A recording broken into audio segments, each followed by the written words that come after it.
नमस्कार प्यारे बच्चों, मैं सुरजीत सिंह आपको हिंदी पढ़ाऊंगा। हिंदी में आज हम दूसरा अध्याय, कल हमने दूसरा अध्याय पढ़ा, आज हम दूसरे अध्याय के प्रश्न उत्तरों को है वो देखेंगे। देखिएगा, कल हमने है वो दोहे पढ़े। दोहे में सबसे पहले हमने कबीर के 4 दोहे पढ़े, इसके बाद में है वो रहीम के 2 दोहे पढ़े और उसके बाद में वृंद के 2 दोहे पढ़े। इसके बाद में आज जो हम प्रश्नोत्तर करने जा रहे हैं, इसमें सबसे पहले है वो हम वस्तुनिष्ठ प्रश्न है वो देखते हैं। देखिएगा, सर्वाधिक उपयुक्त विकल्प चुनकर पूछे गए प्रश्नों के उत्तर दीजिएगा। तो प्यारे बच्चों देखो, सर्वाधिक उपयुक्त विकल्प आपको चुनना है। तो इसमें देखिएगा, पहला प्रश्न जो है वो क्या है? कबीर के अनुसार ऊंचे कुल में जन्म लेने पर भी आदमी निंदा का पात्र होता है। यानी कबीर कहते हैं कि ऊंचे कुल में जन्म लेने से कुछ नहीं होता जब तक उसके कर्म उच्च नहीं हो।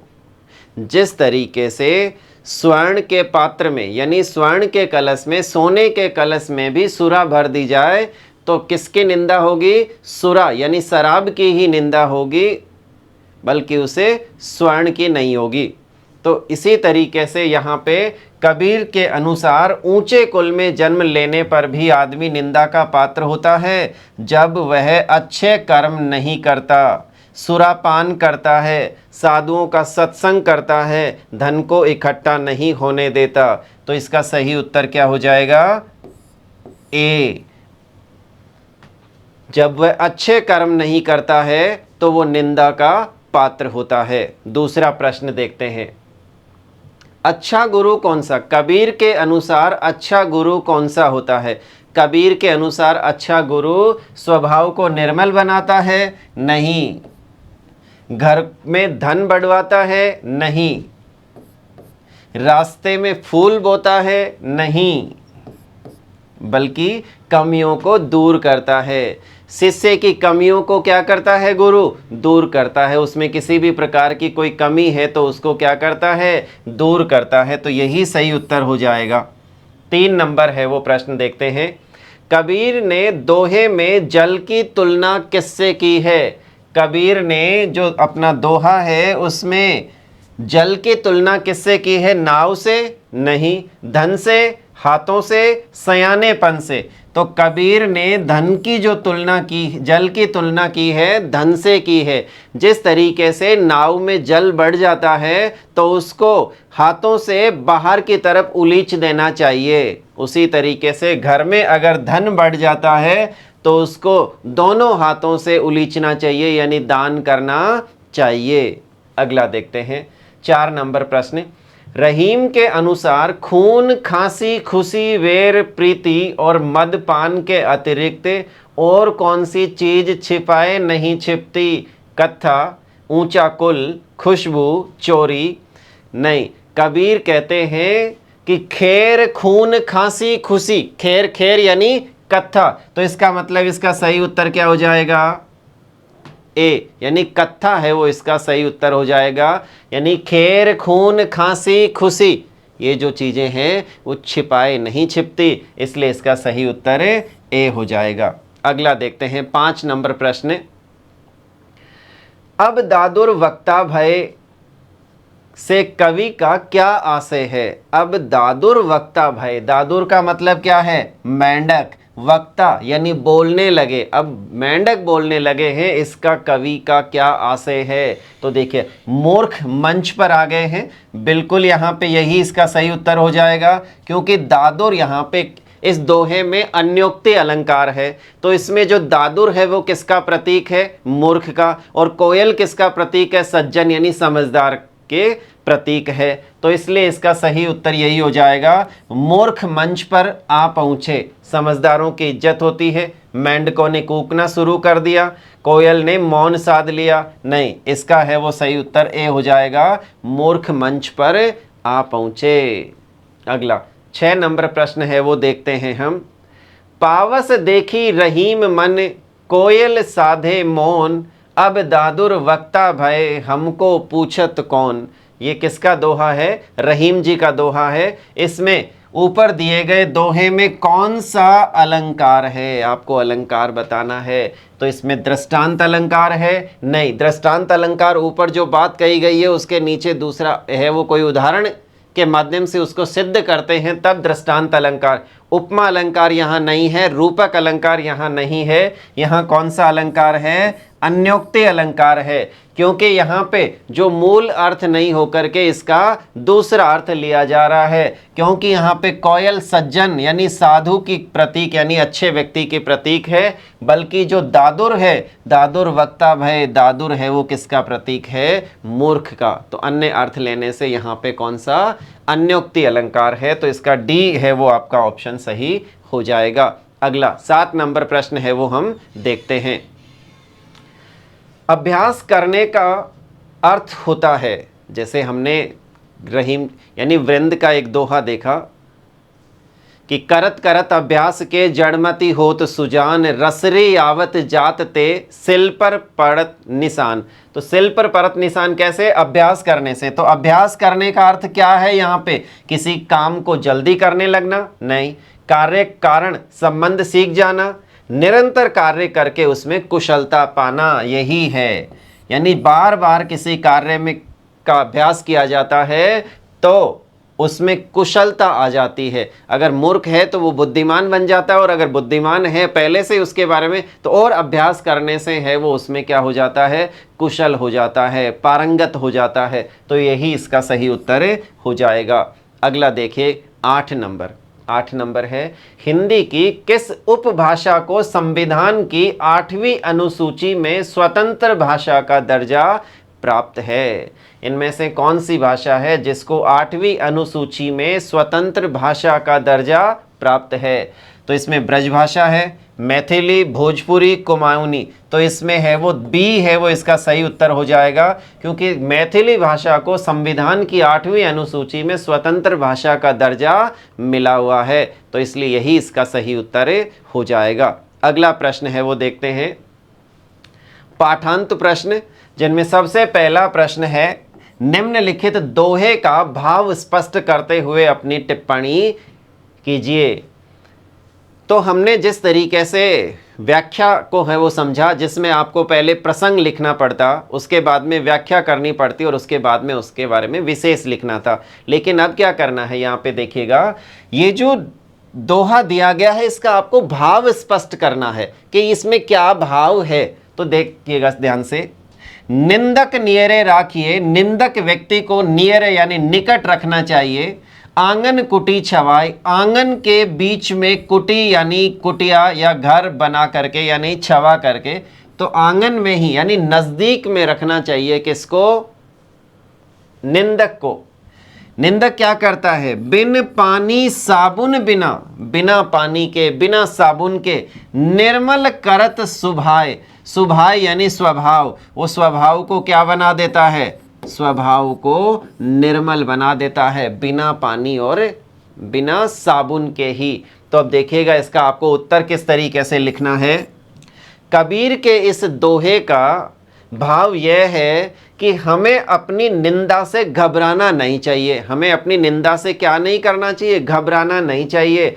निंदक अर्थात आलोचना यानी जो आलोचकों को अपने निकट रखने का प्रयास करना चाहिए। जितने भी हमारे आलोचक हैं उनको निकट रखें, ताकि वो हमारे बारे में हमारी जो भी कमियां हैं उनको क्या कर सके? बता सके। वो उन्हें अपने घर के अंदर कुटी बना करके यानी कुटिया बना करके उनको अपने आसपास में रखना चाहिए, अर्थात अपने बिल्कुल निकट, जिससे वे हमारी गतिविधियों पर नज़र रख सके। उनकी आलोचना से हमारे स्वभाव के दोष दूर हो जाते हैं, हम बुरे कर्म से स्वयं को बचाते हैं। निंदक तो साबुन का काम करते हैं और अपनी आलोचना से हमारे स्वभाव में पवित्रता ला देते हैं। वो हमारे स्वभाव में पवित्रता ला देते हैं, हमें निर्मल बना देते हैं। तो ये है वो इसका आपको भाव लिखना है।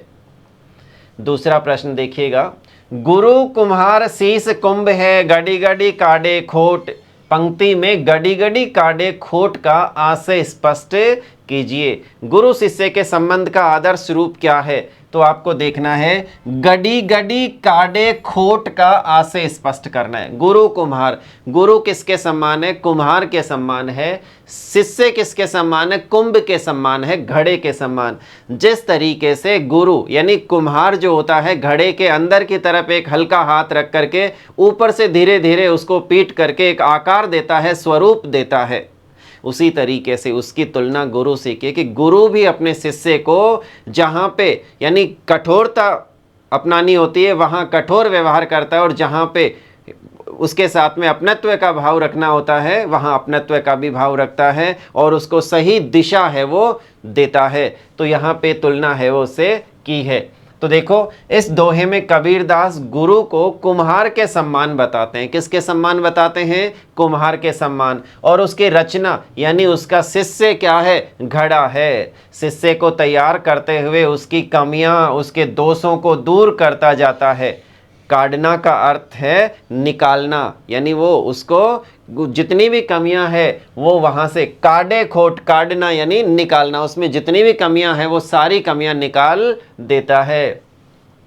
कुम्हार की भांति कार्य करते हुए गुरु अपने शिष्य को भीतर से सहारा देता है। कुम्हार जिस तरीके से घड़े को भीतर से सहारा देता है, वैसे ही गुरु शिष्य को भीतर से सहारा देता है, अर्थात स्नेह देता है, पर बाहर से ठोकता चलता है। अर्थात गुरु का व्यवहार ऊपर से कैसा होता है? कठोर लगता है, पर आंतरिक रूप से वह उसका भला चाहता है। वह अपने शिष्य की कमियां ढूंढ ढूंढ कर दूर करता है। वह इस प्रकार अपने शिष्य को दोष रहित बना देता है, यानी एक परफेक्ट व्यक्ति बना देता है। तीसरा प्रश्न देखिएगा, जो जल बाड़े नाव में, घर में बाड़े दाम, दो हाथ उलीचिए यही सयानो काम। इस दोहे में धन के अर्थ में दो हाथ उलीचिए से क्या अभिप्राय है? दो हाथ, दो का मतलब है दोनों, दो का मतलब क्या है? यहाँ पे दोनों हाथ, हाथों से उलीचना चाहिए, यानी देना चाहिए, फेंकना चाहिए। उलीचना का मतलब होता है फेंकना या डालना। तो हमें इस दोहे में धन से, धन के अर्थ में दो हाथ उलीचिए यानी दोनों हाथों से देना चाहिए। क्या देना चाहिए? क्यों देना चाहिए? देखो, इसके लिए उसने, कबीर ने कहा है कि जो जल बाढ़ नाव में, जिस तरीके से अगर जल नाव के अंदर छेद हो जाता है, छिद्र हो जाता है, और अगर अंदर की तरफ जल बढ़ने लगता है तो उसको जितना जल्दी हो सके उसको बाहर की तरफ है वो फेंकना चाहिए, उलीचना चाहिए। जल को जितना जल्दी बाहर फेंकेंगे उतना ही हम है वो अपने आप को सेफ रख सकेंगे, यानी वो नाव है वो जल में डूबेगी नहीं। उसी तरीके से घर में भी जैसे धन की अगर वृद्धि होती है, धन ज़्यादा आ जाता है, तो उसको भी हमें दोनों हाथों से क्या करना चाहिए? दान करना चाहिए, ताकि घर में यानी घर के सदस्यों पे या परिवार पे किसी प्रकार के दोष या फिर यानी इसमें है वो बुरी चीज़ें है वो घर में नहीं पनपे। इसके लिए है वो हमें दोनों हाथों से उलीचना चाहिए। देखो किस तरीके से, उत्तर देखिएगा। इस दोहे में धन के अर्थ में दो हाथ उलीचिए से अभिप्राय है जब घर में धन दौलत आवश्यकता से अधिक एकत्र हो जाए तो दूसरे जरूरतमंद व्यक्तियों को दान कर देनी चाहिए। जो भी जरूरत वाले व्यक्ति है उनको क्या कर देनी चाहिए? दान कर देनी चाहिए। हमें खुले हाथों से दान देना चाहिए। हमें खुले हाथों से क्या देना चाहिए? दान देना चाहिए। यदि ऐसा नहीं किया गया तो ये फालतू धन हमें बुराइयों की ओर ले जाएगा, बुराइयों की ओर धकेल देगा हमें। दो हाथ उलीचिए से तात्पर्य खुले हाथ खर्च करना, पर विलासिता पर नहीं, दूसरे लोगों की भलाई पर, यही बुद्धिमानी का काम है वो माना जाता है। तो ये है वो, इसका आपको लिखना है। अगला प्रश्न देखिएगा 4 नंबर। करत करत अभ्यास ते दोहे में मूर्ख के लिए जड़मति शब्द का प्रयोग क्यों किया गया? करत करत अभ्यास ते जड़मति होत सुजान, यहाँ पे जड़मति शब्द का प्रयोग क्यों किया गया है ये हमें समझाना है, बताना है। तो आप उत्तर में क्या लिखेंगे? इस दोहे में कवि ने मूर्ख के लिए जड़मति शब्द का, क्योंकि जो भी मूर्ख है, कम बुद्धि वाला व्यक्ति है, उसके लिए किस शब्द का प्रयोग किया है? जड़मति शब्द का प्रयोग किया है। इस क्यों किया है? मूर्ख के लिए जड़मति शब्द का प्रयोग इसलिए किया है क्योंकि जड़ जमीन के अंदर होती है। जड़ कहाँ होती है? जड़ जमीन के अंदर होती है। इसी प्रकार मूर्ख व्यक्ति की बुद्धि भी नीचे होती है, दबी हुई होती है। मूर्ख व्यक्ति का मस्तिष्क कार्य नहीं करता है, उसमें बुद्धि का अभाव होता है। उसमें क्या होता है? बुद्धि का अभाव होता है। मति का जड़ होना, मति यानी बुद्धि, मति का मतलब वो क्या होता है? बुद्धि। बुद्धि का जड़ होना अर्थात बुद्धि का निष्क्रिय होना जड़मति है। वही क्या है? जड़मति। और ऐसा व्यक्ति मूर्ख कहलाता है। ऐसा व्यक्ति क्या कहलाता है? मूर्ख कहलाता है। यही कारण है कि कवि ने मूर्ख के लिए जड़मति शब्द का प्रयोग किया है। यही कारण है कि उसके लिए किसका प्रयोग किया है? जड़मति शब्द का प्रयोग किया है। तो इस तरीके से आप है वो लिखेंगे इसका उत्तर। अगला देखिएगा, निम्नलिखित दोहे में निहित भाव सौंदर्य का उल्लेख करते हुए अपने अनुभव के आधार पर प्रस्तुत कीजिए। नैना देत बताए सब हिये को हेत अहेत, जैसे निर्मल आरसी भली बुरी कही देत। नैना देत बताए सब, नैना यानी जो नैना, आंखें, आंखें सब कुछ बता देती है। किसी भी व्यक्ति की आंखें क्या बता देती? सब कुछ बयां कर देती है, बता देती है।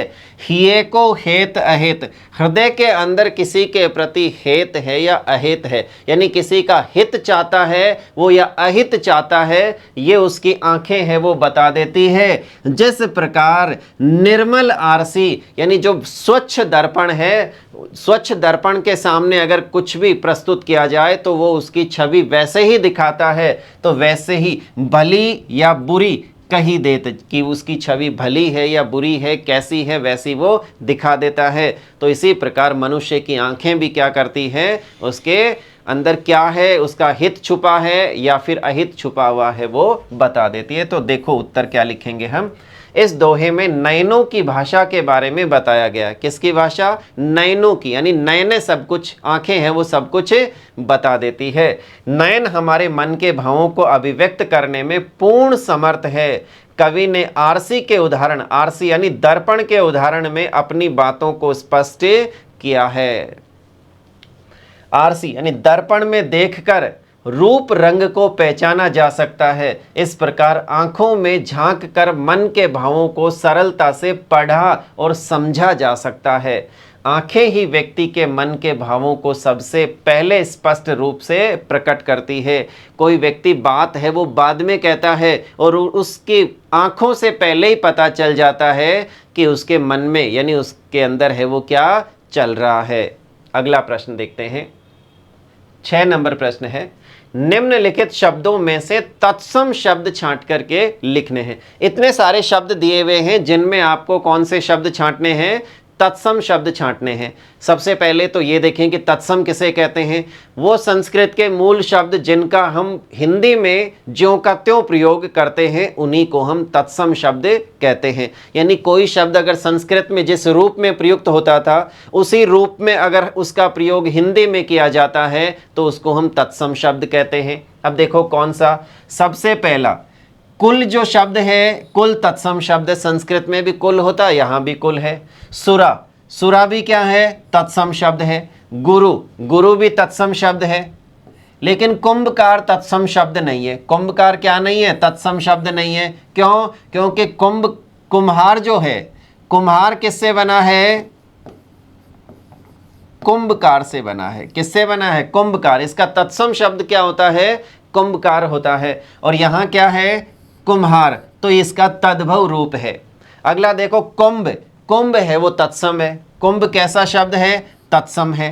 निंदक, निंदक तत्सम शब्द है। निंदक कैसा शब्द है? तत्सम शब्द है, क्योंकि निंदा करने वाला तो निंदक, तो निंदक संस्कृत में भी ऐसे और यहाँ पे भी। सुभाय, सुभाय तत्सम नहीं है। सुभाय तत्सम नहीं है क्योंकि इसका जो स्वरूप है स्वभाव होता है। क्या होता है? स्वभाव। जल, जल तत्सम है। जल क्या है? तत्सम। घर, घर तत्सम नहीं है। क्यों? क्योंकि घर का तत्सम क्या होता है? गृह होता है। हाथ, हाथ तत्सम नहीं है। हाथ क्या नहीं है? तत्सम नहीं है। क्यों नहीं है? क्योंकि हस्त से बना है। हस्त से क्या बना है? हाथ बना है। काम भी तत्सम नहीं है क्योंकि काम किससे बना है? कर्म से। कर्म से काम बना है, इसलिए ये भी नहीं है। पावस, पावस तत्सम शब्द है। पावस क्या है? तत्सम। पावस तत्सम है। मौन, मौन किससे बना? मुनि से मौन बना है। यहां पे देखो मुनि शब्द है और मुनि में हमने ए प्रत्यय लगाया तो शब्द क्या बन गया? मौन बन गया बच्चों। देखो मौन, तो मुनि में जब हमने ए प्रत्यय लगाया तो क्या बना? मौन बना। तो ये मौन भी क्या है? तत्सम शब्द है। ये भी तत्सम शब्द है। इसके बाद में देखिएगा खून, खून तत्सम शब्द नहीं है। खून है वो विदेशी शब्द है, तत्सम नहीं है। प्रीति, प्रीति तत्सम शब्द है। प्रीति क्या है? तत्सम शब्द। और जहान, जहान तत्सम शब्द नहीं है। तो इस तरीके से आप है वो इनमें उत्तर में तत्सम शब्दों को छांट करके है वो लिख सकते हैं। तो यहाँ पे है वो इस तरीके से आप तत्सम शब्दों को लिखेंगे। अगला देखिएगा 7 नंबर प्रश्न। निम्नलिखित दोहों को ध्यान पूर्वक पढ़िए और पूछे गए प्रश्नों के उत्तर दीजिए। आपको पहले तो इन दोहों को ध्यान पूर्वक पढ़ना है और उसके बाद में जो भी इससे संबंधित कोई प्रश्न पूछा जाता है तो उसका उत्तर आपको लिखना है। कैसे? देखो, कबीरा गर्व न कीजिए। कबीरदास जी कहते हैं कि अपने ऊपर कभी भी गर्व नहीं करना चाहिए, घमंड नहीं करना चाहिए। काल गए कर केस, काल गए, काल का मतलब यहाँ यमराज से है, मृत्यु। यानी यमराज एक दिन आएंगे और केस पकड़ करके यानी बाल पकड़ करके ले जाएंगे। क्या जानो कि तुम्हारी है, यानी पता नहीं कब कहाँ पे है वो मृत्यु है, यानी काल है, इसका कोई पता नहीं। क्या घर क्या परदेश, यानी कहीं पे भी, घर पे यानी घर में या परदेश में, कहीं पे भी कुछ भी पता नहीं है कि यमराज कब आएंगे और कब लेकर के जाएंगे, यानी मृत्यु कब होगी ये किसी को नहीं पता। इसलिए कभी भी अपने ऊपर घमंड नहीं करना चाहिए। उसके बाद में कहते हैं दूसरा दोहा देखिएगा, रहीम जी कहते हैं, रहीमन निज मन की व्यथा, रहीमन निज मन की व्यथा, यानी रहीम जी कहते हैं कि अपने मन की जो व्यथा है वो मन ही राखो गोई, मन ही राखो गोई, यानी अपने मन की जो व्यथा है वो मन में ही रखनी चाहिए, किसी को भी बतानी नहीं चाहिए। सुन इठ ले है, सुन इठ ले है लोग सब, आपकी उस मन की व्यथा को सुन करके सब क्या लेंगे? मजे लेंगे। सब आपकी उसे व्यथा को सुनेंगे तो सही, लेकिन सुन करके क्या लेंगे? बाद में मजे लेंगे। बांटने लई है कोई, यानी उसको बांटेगा तो कोई भी नहीं और मजे लेने के लिए सब तैयार रहेंगे। इसलिए अपने मन की व्यथा को कभी किसी से नहीं कहना चाहिए। तो ये 2 दोहे हैं, इनसे संबंधित क्या प्रश्न पूछा जाता है देखते हैं हम। देखो, पहला प्रश्न पूछा है, काल गए, काल गए करकेस का अर्थ स्पष्ट कीजिए। उत्तर, काल अर्थात यमराज मृत्यु के समय व्यक्ति को केस पकड़कर अर्थात बलपूर्वक अपने साथ ले जाता है। यमराज से कोई नहीं बच सकता, यमराज से कोई नहीं बच सकता, यानी काल गए कर केस, एक दिन यमराज आएंगे और केस पकड़ करके ले जाएंगे, यानी मृत्यु शाश्वत सत्य है। इसमें यही बात है वो कही गई है। दूसरा देखिए, कबीर ने घमंड करने के लिए क्यों मना किया है? कबीर ने क्यों कहा है कि अपने ऊपर घमंड नहीं करना चाहिए? तो देखिएगा, कबीर ने घमंड करने के लिए इसलिए मना किया है क्योंकि व्यक्ति जिस शरीर पर घमंड करता है वह नासवान है। जैसे ही मृत्यु होती है, मृत्यु होते ही सबसे पहले उसी शरीर को ले जा करके जलाया जाता है या दफना दिया जाता है। इसलिए शरीर क्या है? नासवान है। इस पर उसका वश ही नहीं है, इस पर उसका कोई वश नहीं है। पता नहीं यमराज कब इसे समाप्त कर दे, तब फिर घमंड किस बात का? तो फिर घमंड किस बात का है वो करते हैं, इसलिए है वो इसमें कबीर घमंड नहीं करने के लिए कहते हैं। तीसरा देखिएगा, मन की व्यथा को छिपाकर क्यों रखना चाहिए? जिस तरीके से रहीम जी ने कहा कि मन की व्यथा छुपा के रखनी चाहिए, तो मन की व्यथा को छुपा के क्यों रखना चाहिए? तो रहीम जी के दोहे के माध्यम से आपको उत्तर बताना है, उत्तर देना है कि अपने मन की व्यथा यानी दुख को छिपाकर इसलिए रखना चाहिए क्योंकि सब इसे सुनकर हमारा मजाक उड़ाते हैं, सब मजे लेने वाले हैं। कोई भी हमारे दुख के प्रति सच्ची सहानुभूति नहीं रखता, इससे हमारा दुख और बढ़ जाता है। अतः हमें अपने मन की व्यथा को किसी दूसरे के सामने प्रकट नहीं करना चाहिए। हमारे मन की जो व्यथा है उसको किसी के सामने प्रकट नहीं करना चाहिए, नहीं तो सब मजे लेने के लिए तैयार बैठे हैं। अगला देखिएगा, 8 नंबर प्रश्न है, हिंदी की उपभाषाओं का वर्गवार उल्लेख कीजिएगा। हिंदी की जो उपभाषाएं हैं उनका वर्गवार उल्लेख करना है। तो सबसे पहले उत्तर अब में आपको क्या लिखना है कि हिंदी की उपभाषाओं को 5 वर्गों में बांटा गया है। हिंदी की जो उपभाषाएं हैं उसको कितने वर्गों में बांटा है? 5 वर्गों में बांटा है। इन वर्गों में शामिल उपभाषाओं के नाम इस प्रकार है। कैसे? सबसे पहली जो है पश्चिमी हिंदी। सबसे पहली कौन सी है? पश्चिमी हिंदी, यानी 5 भागों में बांटा है। पश्चिमी हिंदी, पूर्वी हिंदी, बिहारी वर्ग, राजस्थानी और पहाड़ी, इस तरीके से 5 वर्गों में बांटा है। सबसे पहली जो है वो पश्चिमी हिंदी। अब पश्चिमी हिंदी की बात की जाए तो पश्चिमी हिंदी में सबसे पहले खड़ी बोली कौन सी है? खड़ी बोली। दूसरी जो है हरियाणवी, हरियाणवी को हम बांगरू भी बोलते हैं। हरियाणवी को क्या? बांगरू। उसके बाद में ब्रज भाषा, तीसरी क्या है? ब्रज भाषा। उसके बाद में बुंदेली और उसके बाद में कन्नौजी। कन्नौजी, ये जो भाषाएं हैं वो किस में शामिल की गई है? पश्चिमी हिंदी वर्ग में शामिल की गई है। उसके बाद में पूर्वी हिंदी की अगर हम बात करें तो पूर्वी हिंदी में अवधी भाषा आती है, छत्तीसगढ़ी आती है और बघेली आती है। पूर्वी हिंदी के अंदर है वो कौन सी? एक तो है वो अवधी, दूसरी छत्तीसगढ़ी और तीसरी बघेली। तो इस तरीके से पूर्वी हिंदी के अंदर है वो ये। इसके बाद में देखो बिहारी वर्ग के अंदर कौन सी भाषाएं? एक तो भोजपुरी आती है, भोजपुरी है जो बिहारी में आती है, मगही आती है और मैथिली भाषा आती है। यानी भोजपुरी, मगही और मैथिली जो है वो किस में आती है? बिहारी वर्ग में आती है। इसके बाद में राजस्थानी वर्ग के अंदर कौन सी आती है? देखिएगा, एक तो मेवाती है वो आती है। जयपुरी यानी ढूंढाड़ी जो भाषा है वो जयपुरी। इसके बाद में मालवा के आसपास जो बोली जाने वाली भाषा है वो मालवी कहलाती है। और इसके बाद में मारवाड़ी यानी राजस्थानी। तो मारवाड़ी भाषा जोधपुर के आसपास बोली जाने वाली जो भाषा है वो मारवाड़ी कहलाती है।